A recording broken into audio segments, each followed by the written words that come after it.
Hello friends, I am Dr. Karuna Soni, dermatologist practicing at Allure Aesthetic Clinic, पाने पुणे। आज हम बात करेंगे एक्ने के बारे में और इसके कॉजेस एंड किस प्रकार के होते हैं और इसकी ट्रीटमेंट के बारे में डिस्कस करेंगे हम। तो स्किन के दो लेयर्स होते हैं, ऊपर की एपिडर्मिस और नीचे की डर्मिस। और हमारे फेस पे छोटे छोटे बाल होते हैं, उसके साइड में ऑयल ग्लैंड होता है। जब भी ऑयल सिक्रेशन बढ़ेगा ये पोर को ब्लॉक कर देता है। अभी सवाल ये है कि ऑयल सिक्रेशन क्यों बढ़ता है। बहुत सारे फैक्टर्स होते हैं, जैसे कि पीरियड्स आने के पहले या स्ट्रेस बढ़ गया, नींद कम हो गई, ऑयली फूड खा लिया, जंक फूड खा लिया, मिल्क प्रोडक्ट्स है, या फिर ऊपर से कुछ क्रीम लगा रहे हो, जैसे कॉस्मेटिक क्रीम्स है, फाउंडेशंस है, मेकअप है, ये सारे ब्लॉक कर सकते हैं। या फेशियल कराया आपने तो पोर ब्लॉक हो जाता है। एक बार ये पोर ब्लॉक हो गया, बैक्टीरिया मल्टीप्लाई होते हैं, फिर आपको छोटे छोटे दाने शुरू हो जाते हैं, जिसको हम white heads and black heads बोलते हैं। तो ये बहुत डीप लेयर से आते हैं। तो initially what you can see is initially white heads और ब्लैक हेड्स होते हैं, वो आगे जाके रेड पिंपल्स हो जाते हैं, इसको हम पैप्यूल्स बोलते हैं इंग्लिश में। एंड वही आगे जाके पस के दाने हो सकते हैं। और किसी किसी में नोड्यूल्स और सिस्टिक एक्ने भी होते हैं, जो गांठ वाले पिंपल्स होते हैं। तो ये कहाँ कहाँ आ सकते हैं, ये फेस पे आ सकते हैं, बैक पे, आर्म्स पे, चेस्ट पे।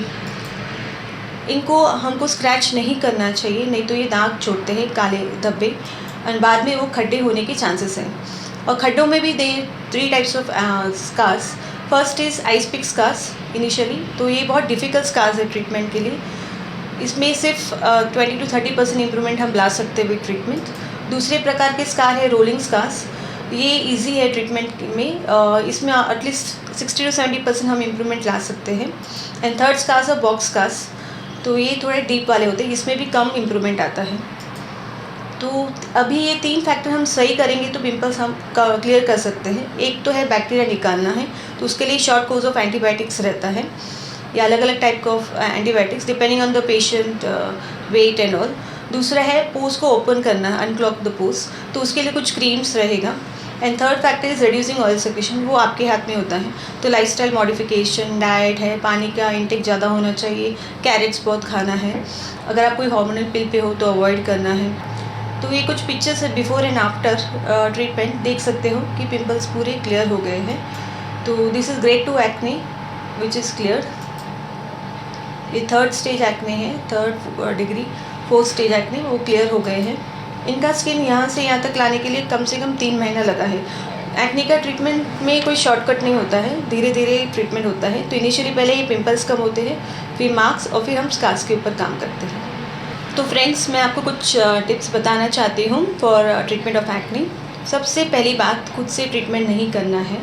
दूसरी बात, आप एक अच्छे डर्मेटोलॉजिस्ट को दिखा सकते हो, और खुद से कोई भी क्रीम ना यूज़ करें, क्योंकि कुछ क्रीम में स्टेरॉइड्स होते हैं, उससे और एक्ने बढ़ सकते हैं। इनिशियली आपको इम्प्रूवमेंट लगेगा, लेकिन वो एक्ने और वर्सन करेंगे।